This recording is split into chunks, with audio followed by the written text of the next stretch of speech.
border is a disaster. Crime infests our cities. The federal government makes it harder for families to make ends meet, and the president flounders. But decline is a choice. Success is attainable, and freedom is worth fighting for. Righting the ship requires restoring sanity to our society, normalcy to our communities, and integrity to our institutions. Truth must be our foundation, and common sense can no longer be an uncommon virtue. In Florida, we proved that it can be done. We chose facts over fear, education over indoctrination, law and order over rioting and disorder.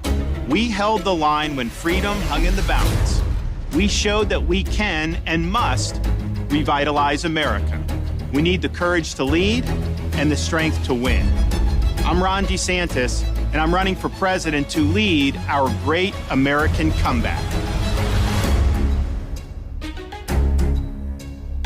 And welcome to the show, everybody.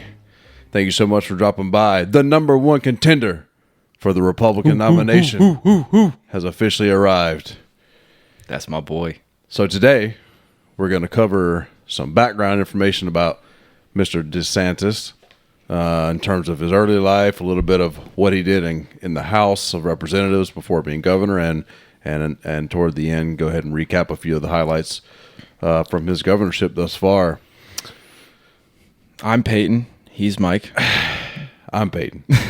He's Mike. Wait, who's I Peyton? wasn't going to do it this time. I know, but we've done it every time. You know, it just feels like we can't start. Man, I feel like that was a masterful clip. That was very good politics. Yeah. I don't even love him, but I really want to vote for him at this moment. That was awesome. That was a really good one. I watched it and I'm like, this motherfucker, like this is like movie quality. This was like a trailer to the next 4 years. Yeah. You know, that was the soundtrack. I think you said it reminded you of Peaky Blinders. Yeah, dude. I haven't watched that yet. I'm like, just take that sound and just put it over any scene that you've seen leading up to a big moment, Peaky Blinders, and it's like, yeah, people are getting fucked up. Yeah, it reminded me a little bit of The Departed, which is not exactly, but like yeah. Same, just like badass. You know, it's like some action-packed fucking. So okay, here we go, man. I'm gonna dive into his bio a little bit of generic information here. He is an Italian American. You got any thoughts about Italian Americans? Is that cool? Nah, hate them. That's fine. It's not a pro and it's not a con. Like I'm not gonna be like, oh, definitely him because of the Italian heritage. Yeah. He actually, I had forgotten about this. I actually know I saw it a couple weeks ago. I had forgotten, but he was actually in the Little League World Series from the Dunedin, Florida, like national team. Like Little League, like when he was Little a League child. World Series. Did I say Little League? Yeah, Little League. You did. I'm just like, so you mean when he was a kid, obviously. Yeah, I know, but yeah, awesome. Not as a coach, as a player. Right there, maybe that's, I don't know. And then so he goes on to go to Yale. And he was like the head of he was the captain, right? He was the captain of the baseball team, and I think in his senior year. Was that at Yale or Harvard? That was at Yale? That was at Yale. Yeah. So he went to Harvard Law School. That would not have been. Oh, they don't have baseball at law school? Well, no. not like this. And, you know, now we all have learned that. But he had the highest batting average, I think, on the team at his Harvard. senior year at Yale.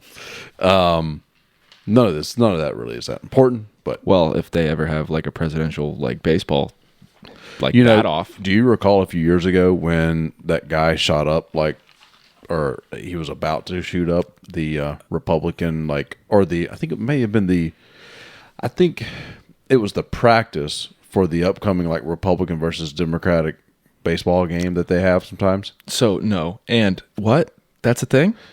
Yeah, I guess it is a thing. And batting fourth tonight for the Republicans, Ron DeSantis. Went to Yale. As a swing and line drive, base hit to right field. He went to Yale and he played baseball there. He was captain of the varsity baseball team in his senior year. And he's it shows. Oh yeah, we're back. Yeah, I'm just gonna have to click that button. He graduated from Yale and Harvard. I think that's important to point out, because they don't like just a let smart anybody dude, right? in to those places. Usually right? not Republicans. Well, sure they do, but They're Ted just not allowed to stay very long. George W. Anyway, he was a legal advisor to the SEALs in Iraq during combat time. In a combat zone. What kind of legal advisory? I was reading that. Like, what kind of legal troubles you guys getting into over there? Well, this pertains to making sure that, your prisoners of war are treated properly in accordance with the law. Just making sure you're protected when you're interrogating them. Yeah, that you're doing the right thing. He also ended up being a JAG officer in Guantanamo. Yep. And I think there's actually a little bit of controversy there over what he may have allowed to happen, but that could be left-wing media. I don't really know exactly. There are some people that claim that he oversaw some illegal torture type shit as a JAG officer, but again, that's not something I'd like to verify facilitated myself. It, ordered it, offered it. Just said this is cool. This is fine. This is fine. You're good. I'll look this way. Smoke break. So then he went on to serve in the House of Representatives from Florida's 6th Congressional District. That's around Jacksonville. That was from 2013 to 2018. Then he's narrowly elected governor in 2018. He barely beats Gillum.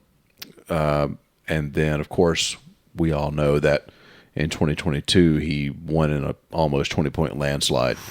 Yeah.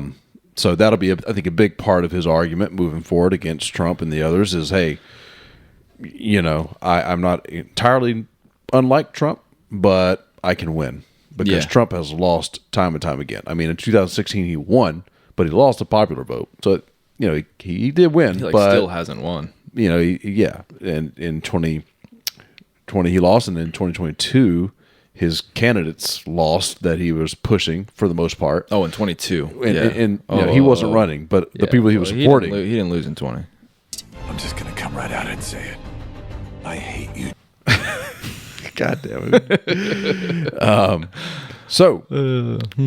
Well, there's a couple things that you brought up. So you you said something about the House, right? He was in the House for from 12 to 18 or something. 13 technically. He would have been elected in 12, but he started serving at 13. So I read that he helped found the Freedom Caucus that I'm always bitching about. That's right. Yeah, he is a founding member of the House Freedom Caucus. I probably wouldn't have complained about them so much had I known he was directly involved. Because now I have to say, fuck. Yeah, I'm about to go over a few of the things that he did in the House. Okay. And you were summarizing. You're gonna go back and hit some of them. I got you. So he, I mean, if you're looking for a bona fide conservative of the sort of Tea Party ilk, if you will, I mean, he probably is your man. I don't mean you. I just mean for the audience, for people that are interested in a fighter for this brand of populist sort of conservatism. I mean, he's not a Johnny come lately to this whole thing. I mean, he definitely has ridden in on Trump's coattails politically and played up to that. But he was a true conservative before Trump, was on the scene. Yeah. So, for example, here's a few things. He received an A+ rating from the National Rifle Association as a member of the House. What does? Go ahead. You might not know the specifics of that, but what does that mean? They're he's a stand-up guy. That means that he is a great marksman. No. That just means that he is totally in support of gun rights to probably the highest degree that anyone could be in terms of not being willing to bend on any regulations and so forth. And I guess to jump ahead on that was evident in his you don't need a concealed carry license anymore in Florida to conceal a weapon, right? You can conceal carry without any type of. You can still get the license if you want, and I would recommend that you do because there's training and shit involved. But you can just do it, and so I think that's kind of who's doing that right now. Not many people. Yeah. So that's important to you. There you go. All right. I'm gonna run through these. Of course, you can interject, but just for the audience, I'm gonna kind of read through these. I typed up something today. I want to just kind of be efficient here. 2015, he co-sponsored Kate's Law, which would have increased penalties for aliens who unlawfully re-entered the U.S. after being removed. Okay. Pass or fail? I'm sorry? Pass or fail? It did not pass. But some of these, many of these did not pass, but it just goes to his credibility as a conservative. Show what, yeah. He's not new to fighting against illegal immigration either. DeSantis proposed legislation that would have ended funding by November of that year. This is back in like 2017 of the Mueller investigation. He said that the May 17, 2017 order that initiated the probe didn't identify a crime to be investigated and was likely to just start a fishing expedition. You go back to when he appointed Mueller to begin with. He didn't even identify a crime. He said, oh, Comey's doing a counterintelligence investigation. Just go try to find something. So I think he made a mistake from the beginning. He criminalized politics, basically. Now he sees in the face of these text messages, we have the lead agent on Hillary, who exonerated her, and then the lead agent on the Russia case saying, yeah, maybe he doesn't get elected. Yeah, we're talking in Andy McCabe's office, who's, by the way, the deputy director of the FBI. This is in the middle of the campaign. But we can't, the FBI, take that risk. We need an insurance policy to prevent Trump from getting elected. There's one thing to have a bias. There's one thing to have an appearance of impropriety. This is actually taking a bias and basically saying you're going to use the machinery of government to prevent the American people from making a choice. That's very disturbing. And that seems largely true. Yeah, that's, I think at this point, fast forward from to what 2023. we know, that wasn't far off at all. Some of the committees he was on in the 114th Congress would have been the Committee on Oversight and Accountability, the Subcommittee on National Security. He served on the Foreign Affairs Committee, the Judiciary Committee, and the Republican Study Committee. He called for IRS Commissioner John Koskinen's resignation for having, I'm like, what the, for having failed the American people by frustrating Congress's attempt to ascertain the truth about alleged IRS targeting of conservatives. He co-sponsored a bill to impeach Koskinen for violating the public's trust. So if you recall, there was a little bit of... Did they impeach him? Or it was like he crafted something I don't and they think didn't so. go through with it? Yeah, I don't think so. Again, he was this, House Freedom Caucus guy that was sort of like, fighting that fight. And no, most of this was not something that... So you have, in these situations, you have a lot of, I think, like checks and balances where, like, whether you agree or disagree with what he's pushing through, like some of it, probably a lot of it didn't pass. And now, like, you take some of those same ideas and push them into a presidency, and like he probably has more ability to influence and get these things passed. So like, do you want that? Are these things good things to you? Or are they bad things to you? Because if you dust them off, everything that's failed, and wants to do it like on a national level, and I don't necessarily mean with that one, but just in general, like he's been prevented from doing some things that people may or may not like. So I don't know if it's not a pro, it's not a con. Yeah, so I mean, some people feel that maybe he's worse than Trump.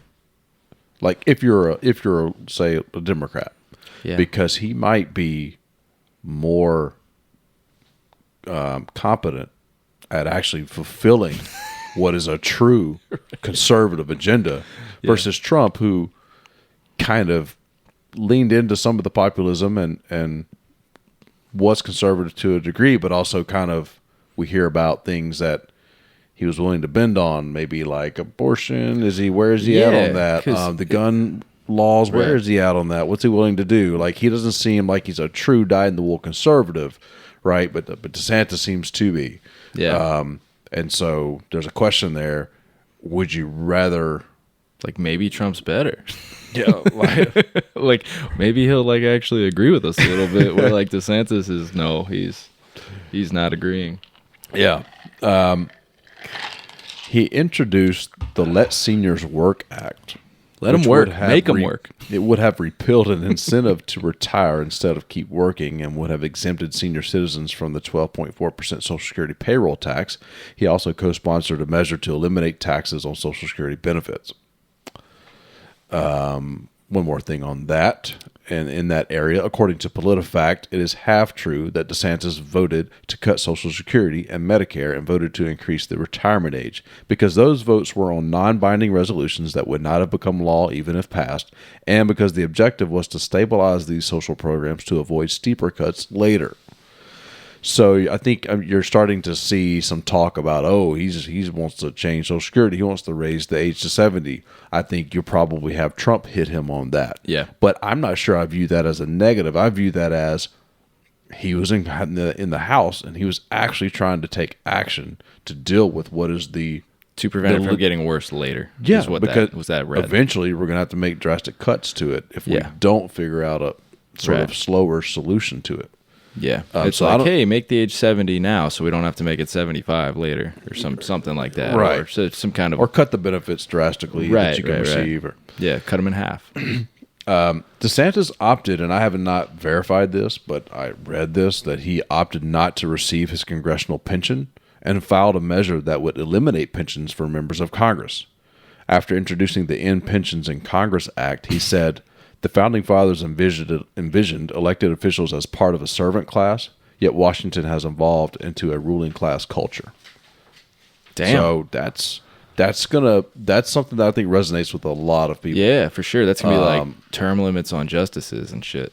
That's giving me those kinds of vibes. I hope not. I think it's term limits on members of Congress vibes. Yeah, I would say there you perhaps go. Not that I'm for that, but so that was sort of. I think that was where I left off with the House stuff. So, what I took away from that was just, because I didn't know much about his term in the House because I'm not in the 6th Congressional District, and I had heard of him. I knew some people that liked him before he was governor, but I didn't really know that he was the founder of the House Freedom Caucus or any of that. I didn't know that either. These measures, so he was definitely. Yeah, I also didn't know, because I'm an idiot, that he wasn't governor until 2019. Like I assumed this was longer than this, and I still wasn't really paying attention. I started paying attention around COVID time. I'm like, oh hey, DeSantis is pretty cool. I actually think I was introduced to him when he finally locked us down, and it's like, DeSantis locked down the state of Florida after holding off for a while, and then all of a sudden I'm like, what's going on? And I think that kind of got me into it. But yeah, I didn't really realize that that was very fresh. So the first thing that happens to him, he gets, maybe not the first, but he becomes governor, and then right away fucking pandemic, and it's time to nut up or shut up here. What are you gonna do? Yeah, it is. When Trump says that he made Ron, that's not far off from the truth in terms of him becoming governor. There was the guy, I don't know if you recall, but he was the agricultural commissioner of Florida, Adam Putnam. And I think he had pretty deep inroads in Florida politics. Okay. And was kind of considered a pretty, a decent man. You know what I'm saying? And he was obviously a bitch, because he was beating DeSantis pretty heavily. And then really? Trump came in and endorsed him. DeSantis started running those now famous campaign ads where he's like building the Lego wall or the kids' blocks wall. He's teaching his kid how to read a "Make America Great Again" sign. Yeah, and I think he was reading from The Art of the Deal or "You're Fired" or something, right? So that really swung him into winning the primary, and then he narrowly won in the general against Gillum. You said Putnam? Is that the name? Adam Putnam. He's got to be a Democrat then, right? No. The primary. Oh, in the primary. Yeah, but DeSantis wasn't even winning the primary. Oh, Jesus. And he catches this. All right. Yeah. And so I was a real big fan of him because he was connecting himself with Trump. And I wasn't at that time adamantly opposed to voting for a Republican, say if Putnam had won. But you didn't like But when Trump. DeSantis won, Yeah. and he connected himself to Trump, I was just like, nah. So I voted for Gillum, which I think probably was a mistake, maybe. I don't know, because I go ahead. No, you go ahead, because you might be getting there. Well, I was just going to, my first, okay, DeSantis, I got to give him credit for something, was the pandemic thing. Yeah. Well, that hadn't happened yet. What's that? You said when against Gillum was recently. Fuck me. Well, that was in 18. I'm all fucked up. That was in 18 when they were running. Oh, Gillum was in 18. Yeah. So that wasn't the pandemic. Well, what I'm saying is DeSantis won. Yes. Yeah. And then my first kind of like, oh, do I like this guy or not? But the first thing that happened that was like consequential, right, where I had to feel like I gave him credit, was the pandemic. Yeah, Florida was fucking banging. Yeah, where he went sort of against the grain. I mean, he took measures initially, right, as we all probably would have. Yep. And I think if you had a Gillum in power as a Democrat, there's no telling what type of damage may have been done versus DeSantis being in office. So that's why I say that I probably got that vote wrong. I see. With considering what happened. Now, I don't. Now, if the pandemic never happens, I'm probably happier with a Gillum administration than a DeSantis in terms of some of the education stuff and the attack on trans things and all of some of this other elements to him. Right. You know, I probably would have been happier with the Democrat. But when we're all just hanging out and have nothing to worry about other than who's going into what bathroom, we want a Democrat. You know, we'll entertain that. But when shit gets real, you want a Republican as your leader because we get shit done. Sure. And that's endorsed by Peyton. He practically said it. So now he's governor, and this is lately he's been really busting out these laws, and this is where people get a little bit like, well, yeah. So you know, the true conservatives that want a fighter, that want someone to go against the woke. I mean, he's their guy. He's positioned himself well. For people like me, it's like, man, I kind of wish you would not have done a few of the things that you've done. Right. So he becomes governor and deals with the pandemic. And then soon after that, I'm kind of blurry on the timeline of when exactly these things happened. But the kind of in the middle of the pandemic, or I guess towards the end of it, he started doing this "Don't Say Gay" bill thing, right? Like that came out sometime. I can't imagine being actually focused on that during the pandemic, but apparently they were. Well, right now it's 23, right? I think that was now. in 22 that happened. That just happened? Well, they updated it in 23 to like extend the language of it to where now you can't speak about a lot of those topics through like 12th grade. I could have sworn. Well, okay. It was approved maybe in 22, but that bitch had to have been pitched forever ago, right? I feel like we've been talking about the "Don't Say Gay" bill for years. Like I don't know. Maybe not. Since our podcast has started, which has been less than a year. Yeah. We've covered the "Don't Say Gay" bill. Yes. Once it passed, once he signed it, okay. Yeah, then we covered it for sure. But anyway, right. And then he did have his somewhere in there the hurricane response, right? We covered that on one of them. Like that was he kind of, I think we agreed that he might have stepped up there, and we did maybe waver a little bit where, you know, how much is a governor actually doing on that, and like the individual mayors might be handling it or whatever the fuck, but. As far as the media goes, at least conservative media, he got an L. He got a W on that one. I don't know. He's hurricane governor now, right? What else? So I think that's it for really not this year stuff. And then, yeah, like you mentioned, this year we had a big slew of things. So you had recently a lot of them in May too, like reading through all these. It's like May 17th, May 20, whatever. Like some of this shit just happened. You have the 6-week abortion ban, right? That one was right after a year previously doing the 15 and then doing the 6. Yes, and after re-election. So he signs in like a closed door, like secretive kind of. He signs this thing, right? And you can tell he doesn't want anyone to know about it. He doesn't. I don't think he wants to do it. He's just like, fuck, this is gonna blow my candidacy here for president. Like I don't want to be fucking do. Like maybe he wants to. He wants and believes to do in it, but he does. It's like it's a catch-22. The optics suck, right? For Democrats and independents and like on a federal national level. Yeah, it's not great. On the Florida thing, you got to do what Florida wants and all that shit, but it's not great. So, and then when I was reading about that, I did confirm that we always talk about it. There's the 15-week one right now that is still held up in the Florida Supreme Court, right? Like that's not, I think, is it at 15? I don't even think it's at 15 weeks yet. I still think it's in the 20 something. That's my understanding. Yeah. So that one's held up, and the 6-week ban that has been signed isn't even in effect until 30 days, at least 30 days after the Supreme Court throws out the case on the other one or rules in favor of it.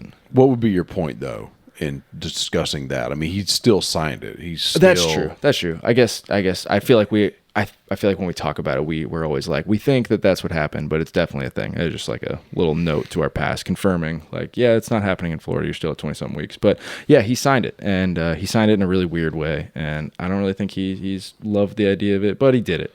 The other one we mentioned was the concealed carry one, right? You can now walk around with a gun in your pocket all the time. What else do we have?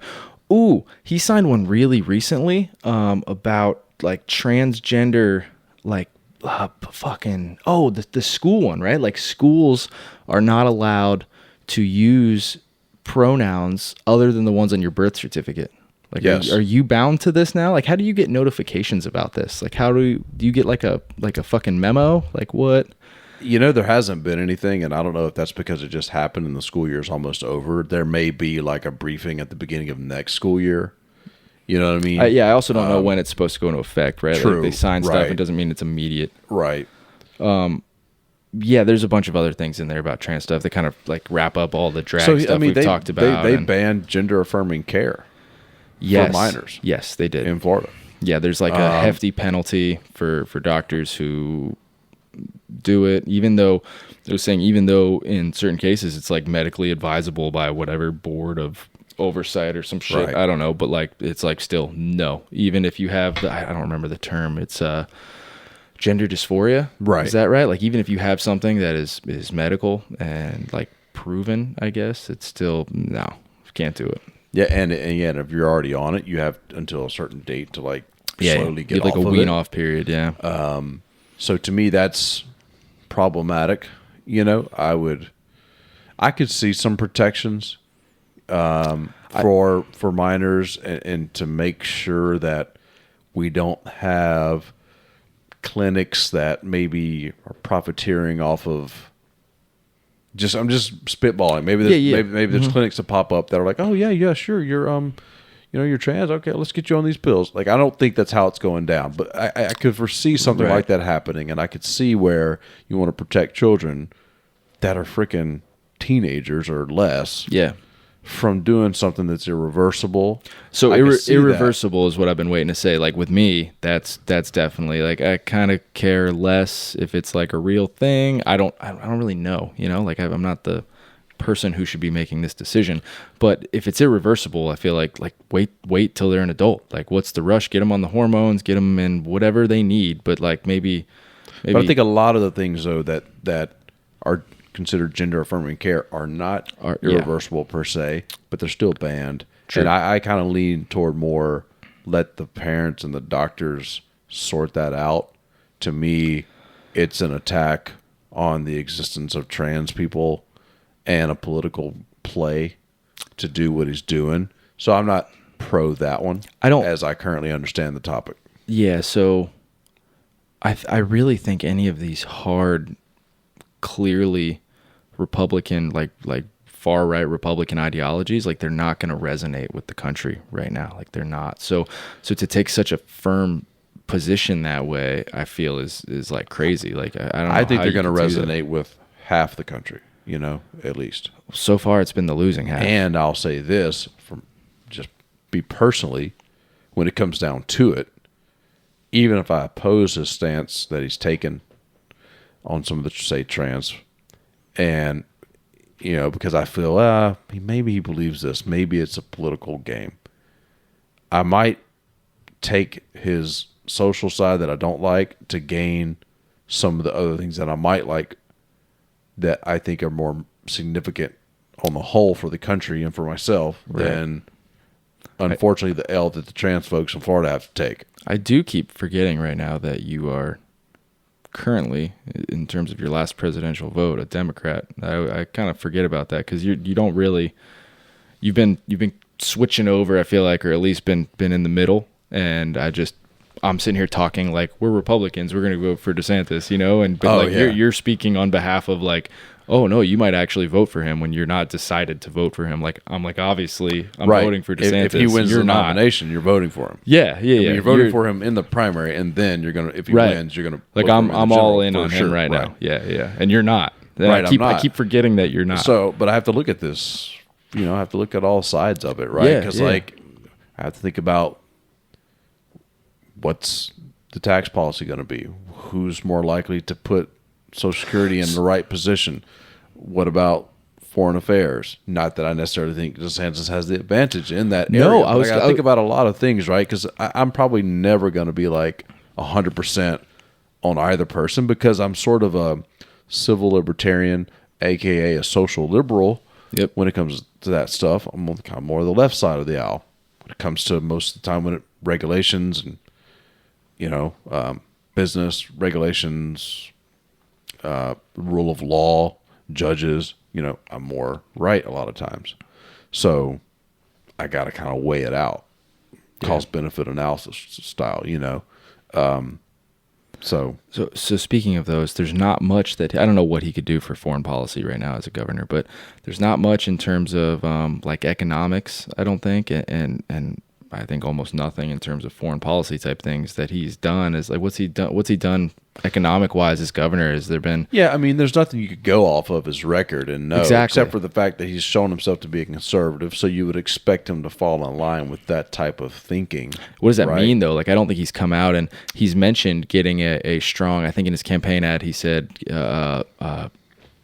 developing a strong working class or middle class or something. Like he made a comment about it, but like we don't really know what that looks like. Like what is your pitch? I'm sure we'll learn more as we move forward here, but like what is that? Because that's a big one right now. Like the economy is a big one. Inflation's high, and I don't know. We have all the climate initiatives and shit that lower.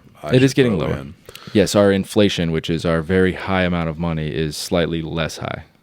We're not deflating. Well, you We're always still have inflating. Inflation, even in a positive, in a Right. good time, you have 2 to 3% a year. That's a target. Our rate of increase is decreasing. Yeah. Yeah. Sounds worse. So like you could that, say then. we're already on the right track there, potentially. I mean, our Yes. economy is doing quite well It's in a lot of doing all right. metrics. No one can move right now because you can't get a mortgage for less than like 6%. But in general, they like, maybe it's just okay. there are just some numbers that just came out that showed that like home sales are still doing pretty well, and That's because we don't give a fuck anymore. People have not stopped buying. Like we're in this weird recession that's not a recession. Like we don't have any money anymore, so who cares at this point? Just fucking. So double yeah, down. so you said we don't really know what he don't. would do, right? And that's one of the reasons why the incumbent oftentimes has the advantage. I mean, almost always has the advantage because they're already in office. You already know kind of what they're about, and so.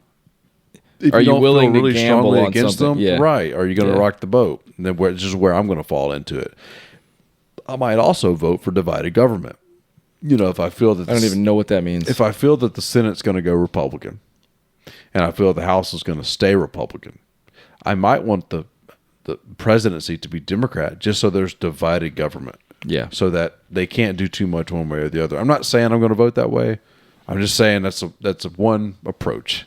My vote's not really going to matter too much regardless, right? Because I live in Florida. We have an electoral college style setup. Yeah, that's why. Right. Whoever the Republican nominee is going to win Florida. I tell everyone I see like win this time. Be on the winning side because like Ron won by 20% here, which we talked about earlier. Like Florida's going red again, so don't throw your vote away. Be on the winning side. Yeah.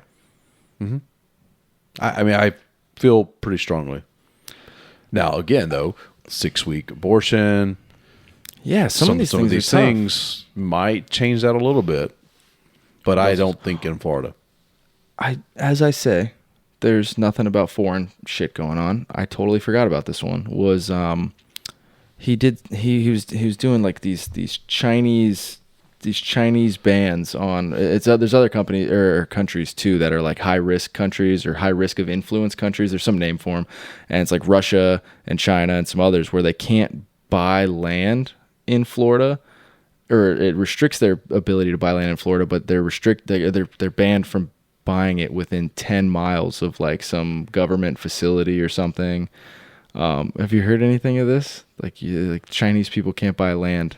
I don't know the details of the law. I know that there's a law that was passed that bars Chinese people from owning certain property in Florida. Yeah, so you can tell I don't know much about it either with how I fumbled through that. But yeah, so I mean, I guess that's something. It's like, yeah, let's be strong on China. I didn't even know.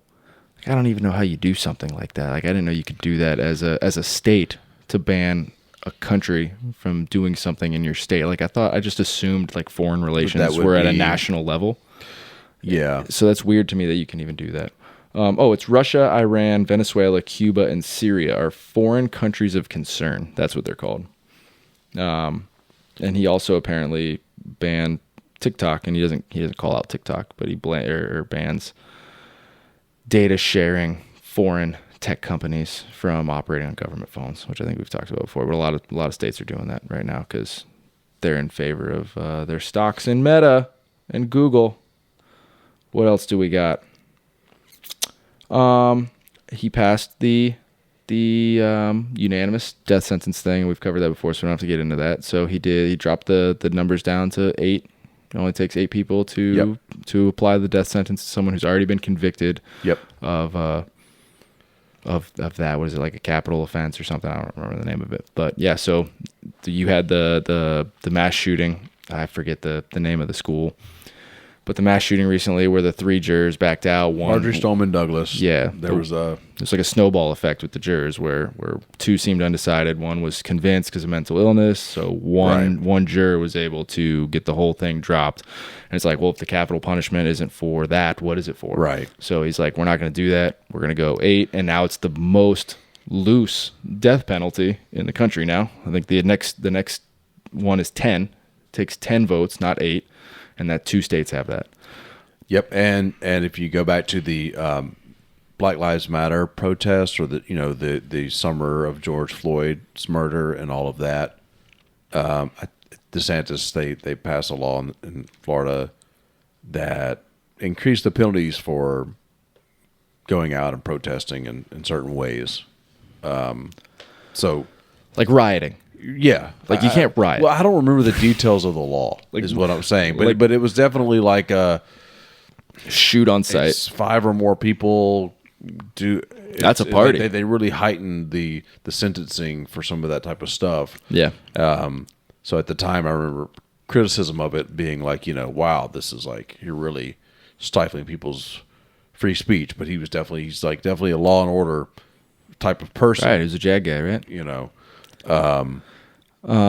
And then relating to that was the sexual assault on a child, right? A minor under 12, where you can now apply the death penalty to a basically child rapist or pedophile. And he was like, you deserve to die. Yeah. Pedophiles deserve to die. So again, this guy is pretty, dare I say, radical in his positions here. So that's something to keep in mind. And that's where, again, is he better than Trump? Are we sure that's? I agree. We should kill the pedophiles. One? So check in my box. Yeah, I mean, he should ask Trump if he's going to kill pedophiles. So he should go up there and be like, "Hey, what are you going to do? What are you going to do with the pedophiles?" He's like, "Some of the pedophiles are the best people, the nicest people." So I don't know. Last one is immigration. Which we've also covered recently. These were all things that happened this year, so we've talked about all of them really before. But just to summarize, there was the immigration thing, foreign driver's licenses for illegal immigrants aren't going to be recognized. You have to get a new one in Florida, and if you're illegal, you can't. If you go to the hospital, you have to write on the form that your status is illegal. And then the E-Verify. So like companies of 25 workers or more, I think it was, have to run all their workers through E-Verify, which is the immigration. It'll check to see. He set aside even more money to transfer illegal immigrants to democratic cities. Sanctuary cities, not just democratic cities. I thought that was one and the same, but... Well, yeah, because Republicans wouldn't have a sanctuary city.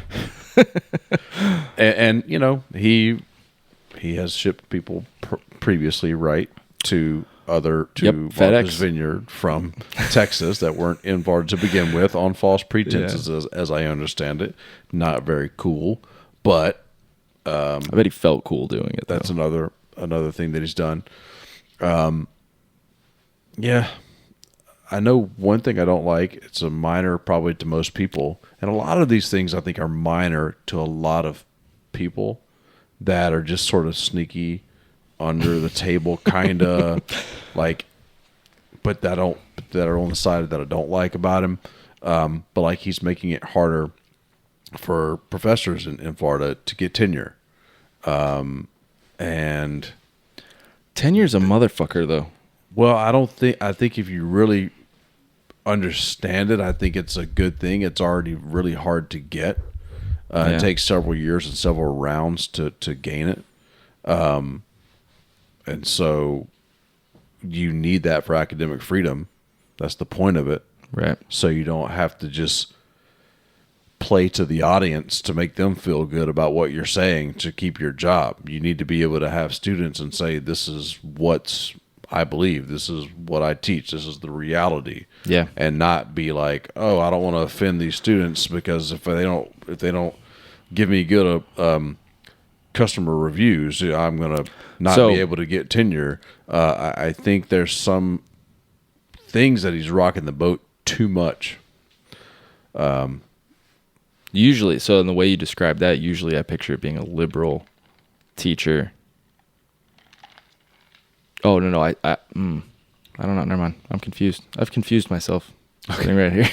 I'm thinking of it opposite in the way that you mean it. But it's all right. We had this professor in school. He was a total fucking dick. He had to curve the class. Like the class average was like a 40, and he had to curve us up to, your curve takes the average up to like a C, like 70 or 75 or something. Dude was so bad. He was in the university kept trying to get rid of him, but because he had tenure, it was like really, really difficult for them to do so. And it was just a bitch, man. Like, fuck tenure. I understand the position. Yeah. That's not why he's doing it, though. He's not like, oh, man, some professors are really bad. He's like, we don't want a liberal professor up there running their mouth all the time, trying to indoctrinate our university students, and then we can't get rid of them because they have tenure. Like, that's his angle, I would imagine. Right. Yeah. So I definitely see him spiking. I think he's gonna come out. I think people are going to be like, okay, here he is. He's got the social media presence. He's going to be doing more speeches. He's going to be in Iowa a lot. He's got, if I understand right, he's got more money than Trump does in his coffers to spend. I think he has a record amount. I didn't look at his shit. For a Republican to have right now already. And so I think people are going to go, okay, here's this guy. He's a solid, staunch conservative. He's got the bona fides. Here's the alternative I've been waiting on. I'm jumping on this bandwagon. So although he's only right now polling at around 20% versus Trump's 50+%. 54 as of the 22nd, 2 days ago. Yeah. I think he's going to narrow that pretty quickly as we start seeing polls over the next few months. Yeah, I think the important... go ahead. We're still a long way from the first primary. It's not too early next year. I think the important thing about these polls is that I keep feeling like it's like he's not in the race, Like these are presidential or primary polls for candidates, and he just became a candidate today. So they're obviously going to increase. It's like, I don't know, out of a candidate or not candidate, who's going to be the better candidate? Obviously the one that is a candidate. Yeah, you don't know about him yet. He hasn't started releasing these clips like he's releasing now. You know what I'm saying? So it's naturally got to go up or way down, but it's going to move. He's not just going to sit at his 20%. It's going to do something. And it's probably going to go up. You can tell that Trump is worried.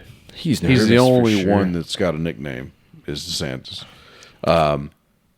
He's already been posting some really cringy shit on Instagram. Trump has. I gotta get on Truth Social and just see what he's up to. I gotta make my racist account. Well, he's on Instagram, back on Instagram, stuff like that now. So he's posting obviously his campaign, but they're posting some really cringy shit. Like they're worried about Ron. You could tell. I think they're making fun of his whole Twitter thing that happened right now. Oh yeah, a lot of people are. Yeah, that's like a big thing on Twitter right now. Is just shitting on Twitter. On Twitter they're like, yeah, Twitter did a really bad job, haha, Ron's an idiot. Like what? he didn't break it. Yeah. That thing was funny, by the way. It was fucking, they were all on a Zoom conference, they were echoing and shit, and people wouldn't mute their mics, and then people were dropping off the call and silence for 8 minutes at a time. What the fuck? Yeah, it was terrible. Really weird. It's bad. I was like, you'd think Elon would have prepared a little bit for that. he's probably just fucking pissed the whole time. I was on the New York Times because they had the authors like put like live updates and shit on their site, and one of them was like, I wonder if Elon's sitting there wondering if he should have let go half of the Twitter staff. But anyway, yeah, pay attention So to are Ron. you're still Ron Oh fuck yeah, dude. over Trump? Yeah, for sure. I mean, Trump's got a funny town hall under his belt, and that's it right now. I mean, Trump would have to do some really impressive shit, or I don't know, if it was just like clearly obvious that he was gonna lose, I would probably still vote for Ron, because like, who cares at that point, right? Like, I would want to help the guy out. Like, the primaries don't mean anything. Like, even if he's gonna lose the primaries, I would still vote for him and just see if like, hey, maybe the polls are way wrong. You know, like, I don't know. But yeah, no, I definitely want him over Trump.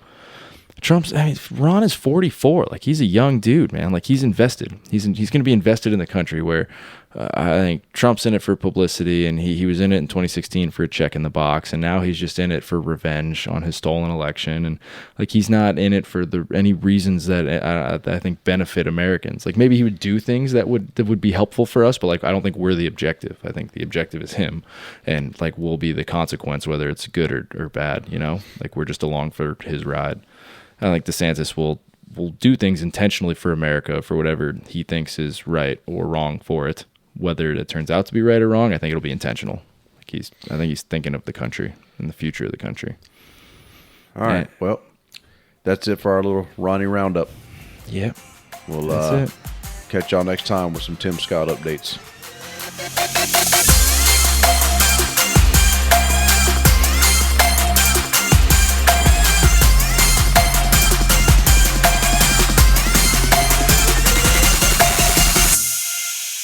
That's why you listen to Wing Radicals. Yeah, true. You know what I'm saying?